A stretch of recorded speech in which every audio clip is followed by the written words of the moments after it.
Hello, hope you all had a fantastic weekend. Thanks for starting your week with us here on First Take alongside Skip Bayless and Stephen A. Smith. I'm Molly Karam. Good morning, Glad to see you guys. here in Bristol, Connecticut. I'll be here all week. Thank you. Skip, another costly win for your squad. Obviously, Yep. Tony Romo suffering a fractured left collarbone in the third quarter of Sunday's win against the Eagles. So no Romo, no Dez, a slew of other injuries. They are 2-0, but Skip, are your Cowboys done?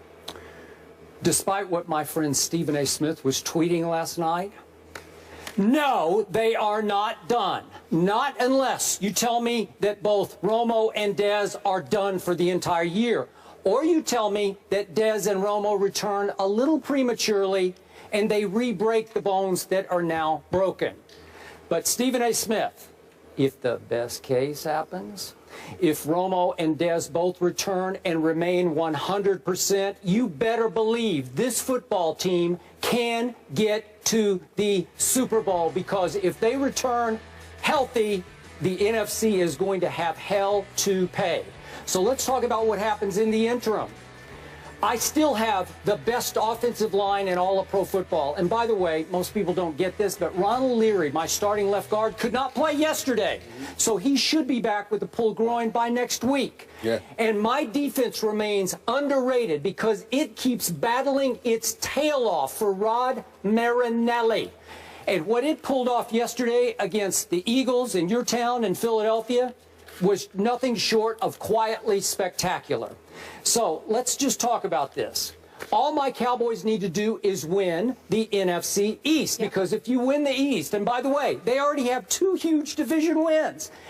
The NFC East title gives you a ticket into the playoffs, even if you have to play on the road. What have my Cowboys now done, Mr. Smith?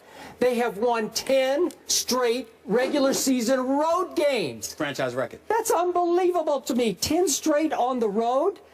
And they have beaten Chip Kelly all 3 times in Philadelphia that Chip has coached in Philadelphia. Really? That's unbelievable. This team, as I keep trying to remind you, loves to play and to win on the road. So would I bet against them in road playoff games? Should they have won at Green Bay last year? Because we know that was a you-know-what. That was a you-know-what. So let's get back to, even if Dez and Romo are gone for 7 or 8 games, can my Dallas Cowboys win the East? Absolutely, because maybe you can correct me on this, but I don't see their 3 division rivals, any of those 3, running away with the NFC East. Listen, your Giants are not 0-2 awful. The Eagles are not 0-2 awful. They will both make a little noise. They will both have their moments. Hey, the Redskins are not bad. They've already had their moment, but they still have Kirk Cousins at quarterback, which is why I don't fear long-term the Washington Redskins.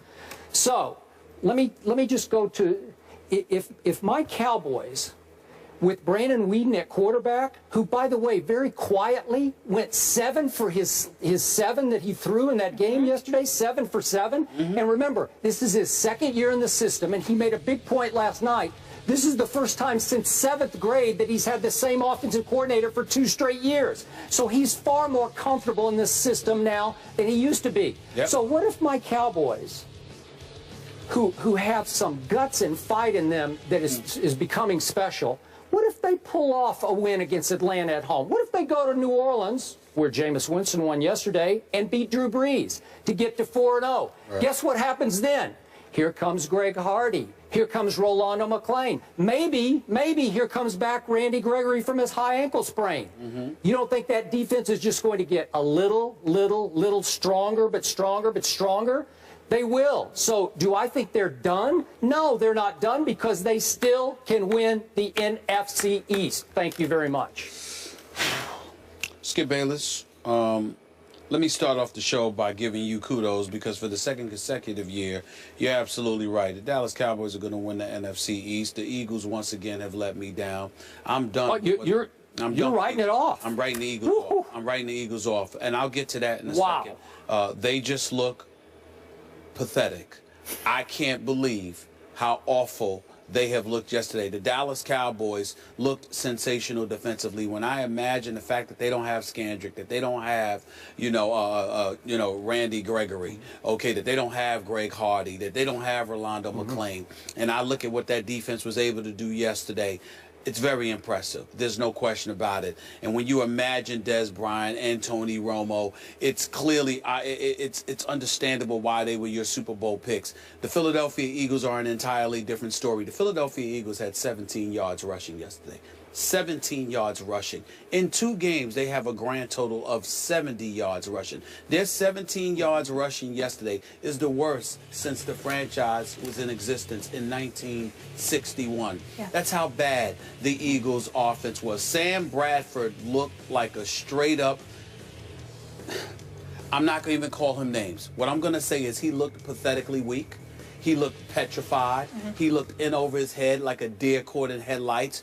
The offensive line, whether it was Kelsey, whether it was Gardner, whether it was this dude Barbary or whomever, the Eagles' offensive line is a shell of itself, and Chip Kelly looks like no genius. You got rid of Evan Mathis, who's now in Denver. This was an 11-year veteran and an all-pro at your left tackle spot. You see where that's got you, okay? Jeremy Maclin, your wide receiver, is gone. Clearly, Chip Kelly is so addicted to his system. His level of intelligence and his IQ is so above the charts compared to everybody else that somehow, some way, he does not believe that he needs talent in order to win in the NFL. He only needs his system. So, Skip Bayless, I will concede that you are absolutely, positively, 100% correct about your Cowboys as it pertains to the NFC East.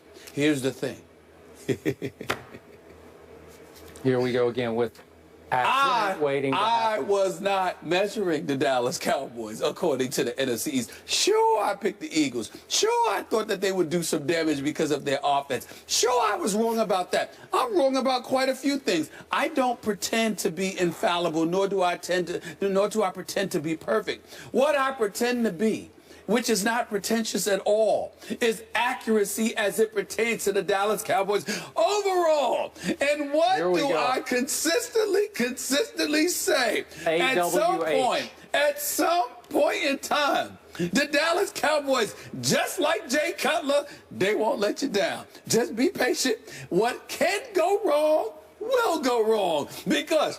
Because why, Skip Bayless? They are, say it with me, they are an accident waiting to happen. Now, in all seriousness, because we have some idiots out there, adults and children, who literally believe that I'm laughing about somebody's injury. No, I don't want anybody to be hurt. I don't want physical harm to come. Tweet some more. That's right. Thank you. No, seriously, in all seriousness, because we've got some people, even in our profession, who will remain nameless. But I saw some tweets yesterday, that took it a bit seriously. Okay. No, that took it a bit seriously. Okay, and I do not wish physical harm upon anybody. I wouldn't be sitting there laughing if somebody was on the turf paralyzed or something like that, or they had a neck injury or had to be carried away in an ambulance or anything like that.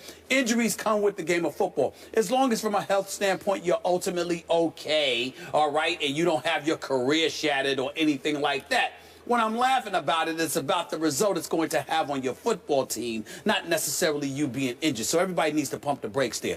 Having said all of that, I couldn't help but giggle when I saw Tony Romo go down, because I said to myself, I hope he's okay. But I looked at Jerry Jones, who looked like he was on the verge of being taken to the hospital himself because of how depressed he looked, okay? You looked at the Dallas Cowboys season just flashing before their very eyes. I imagined and reminisced about my man Skip Bayless saying that I'm not just picking the Dallas Cowboys to win the NFC East. I'm picking the Dallas Cowboys to win the NFC. I'm picking the Dallas Cowboys to represent the NFC in the Super Bowl. And I couldn't help but laugh, because yet again, what did I tell you? The Dallas Cowboys, I believe, like you, they have the best receiver in football, because I'm not ready to put Des Bryant over Charles Johnson, because Megatron just doesn't seem to be Megatron. I think he's taken a bit too many hits in his career. Calvin Johnson. I'm looking at Calvin Johnson, Megatron. Calvin Johnson. I'm looking at Tony Romo. We know he's a big-time quarterback. We know what stats he can put up. But when the moment arrives, what's going to happen? I'm looking at their running game, which is virtually non-existent as far as I'm concerned. That defense, led by Rod Marinelli, looks like it could potentially be big time. There's no question about it. But the absence of Tony Romo in combo with Des Bryant for at least 8 weeks, I think it's safe to say this is what's going to happen. The NFC East is a wash because all the Dallas Cowboys have to do is play 500 football the rest of the way, and they got the division. Because I think 9 wins are going to deliver you the NFC East. But is it going to deliver you home field advantage? No, I don't need it. I don't need it. Against the Green Bay Packers? Against the Arizona Cardinals, they can definitely win against at the Seattle Arizona. Seahawks. They can absolutely win at Seattle. I'm not saying Dallas has the talent to win anywhere. They also have the mindset. And not only that, and they win better. They play better on the road to me than they do at home. No doubt. I'm simply saying to you that all of the stuff that transpired yesterday, all of the stuff that happened over the Dallas Cowboys over the last 2 weeks, lent itself towards my position, which is this. At some point in time, something will go wrong with this team. I don't know what it is. I don't know what it is. It could be a traffic jam going to Texas Stadium, for crying out loud. It could be food poisoning for one particular game. It could be somebody. I don't know. All I know is that it never ever fails. And that is what made me giggle, because this is nothing more. Don't think for 1 second that this is the last thing that's going to happen to the Cowboys. You can book it. Something's going to happen with Dez Bryant. A lot of good stuff is about to happen. Something's going to happen with Dez Bryant's injury. Something's going to happen with Tony Romo's injury. It's going to get prolonged somehow, some way. Something's going to get in the way, because this is what it is, Skip. They are not meant to win. Their time has come. Their time is gone, and regardless of what happened yesterday, regardless of their victory, more harm than good was brought to the Dallas Cowboys, even in victory. And that is what it just... Without their big three from last year, they still got it done. The Eagles might be more laughable right now. So what? No, the Eagles are a joke. The Eagles are a joke. The difference between the Eagles and the Cowboys is that the Eagles are nothing to laugh about. And we're going to get into that in a minute. Because the Cowboys are talented. The Eagles, they look soft. They look ill-prepared. Okay, save that for a second. Save that. That's all it is. I've been trying to get this through your head. My Cowboys are now an accident waiting to unhappen. Oh, really? Because watch what's about to happen. If Romo and Dez do get back in, let's say, 8 weeks, best case scenario, we'll save that tape and we'll play it again and again and again. The accident waiting to happen. Please do. You know why? Please do. There's something going on with this football team. There's something special. The guts, the fight. If they were 0-2, if they had blown the game to Eli and then gone to Philly, and after Romo went down, Brandon Weeden stinks it up, and they blow the little lead that they have, and they lose to the Eagles to fall to 0-2, I'd be right there with you. That did not happen yesterday. Do you realize, against the vaunted genius that is Chip Kelly, that Chip's offense in Philadelphia against my Cowboy defense, against Rod Marinelli in 3 tries, has averaged 13.3 points. Against the rest of the opponents at home in the Chip Kelly regime, they're averaging 30 points a game. 30 a game versus 13.3. Something is going on here with this coordinator and this defense that can get them through the night. The offensive line didn't go away. Just watch what's going to happen now, because if they can just keep their heads above water, and I just made the case, I give them a shot against Atlanta and at New Orleans. I don't give them a shot in the 5th game against New England, but then they get a bye week. And if they start to get healthy and eligible, your prediction about accident waiting to happen is going to go right down the toilet.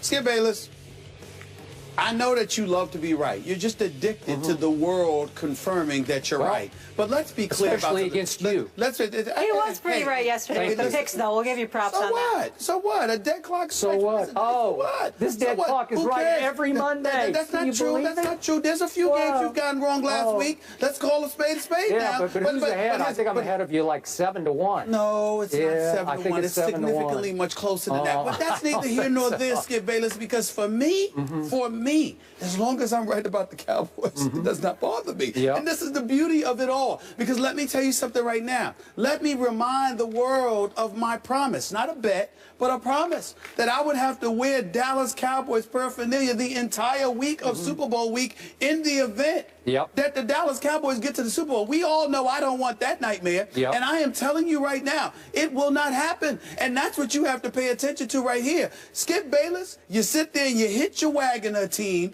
You're addicted. You hold on to them. And then you are absolutely, positively miserable for months when it doesn't happen. So at the end of the day, Where does my joy come from? My joy comes from the reality that from December on, Skip Bayless is going to have a very, very miserable offseason because your Dallas Cowboys are going to let you down. Tony Romo will come back.